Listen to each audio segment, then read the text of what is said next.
روایت ہے کہ ایک دن حضرت جبریل امین علیہ السلام ایک پیالہ آب حیات حضرت سلیمان علیہ السلام کے نزدیک لائے اور کہا کہ حق سبحانہ و تعالیٰ نے تجھے اختیار دیا ہے کہ تو یہ جام نوش کرے تو قیامت تک نہ مرے گا۔ حضرت سلیمان علیہ السلام نے جنوں انس اور حیوانات سے اس بات کی مشاورت کی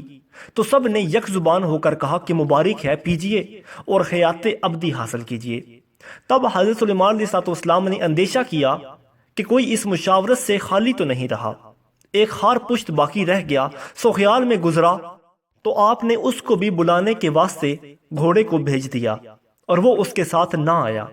تب حضرت سلیمان علیہ السلام نے کتے کو بھیجا تو خار پشت اس کے ساتھ چلا آیا۔ سلیمان علیہ السلام نے کہا کہ مجھے تیرے ساتھ کچھ مشاورت منظور ہے،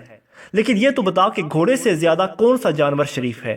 جو تو اس کے بلانے سے نہ آیا، اور کتا جو کہ سب جانوروں سے نجس و ناپاک ہے اور اس کے ساتھ تو چلا آیا، تو اس کا کیا سبب ہے؟ خارپشت بولا کہ گھوڑا اگرچہ شریف ہے لیکن بے وفا ہے، یہی چاہتا ہے کہ کسی طرح سوار کو گرا دے، دوسرا یہ کہ دشمن کو بھی اپنے اوپر سوار کرا لیتا ہے، اور کتا ہر چند کہ ناپاک و نجس ہے لیکن وفادار ہے، ایک لقمہ کسی کا کھائے تو ساری عمر اس کا احسان نہ بھولے۔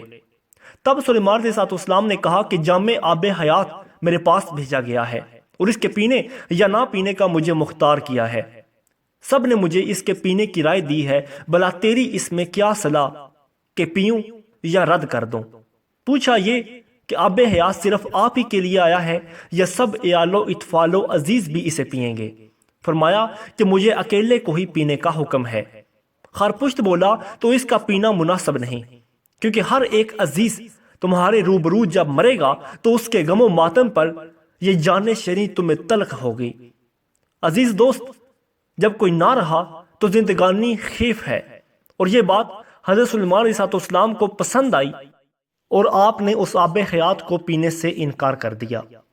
مزید اچھی ویڈیوز کے لیے ہمارے چینل کو سبسکرائب کریں۔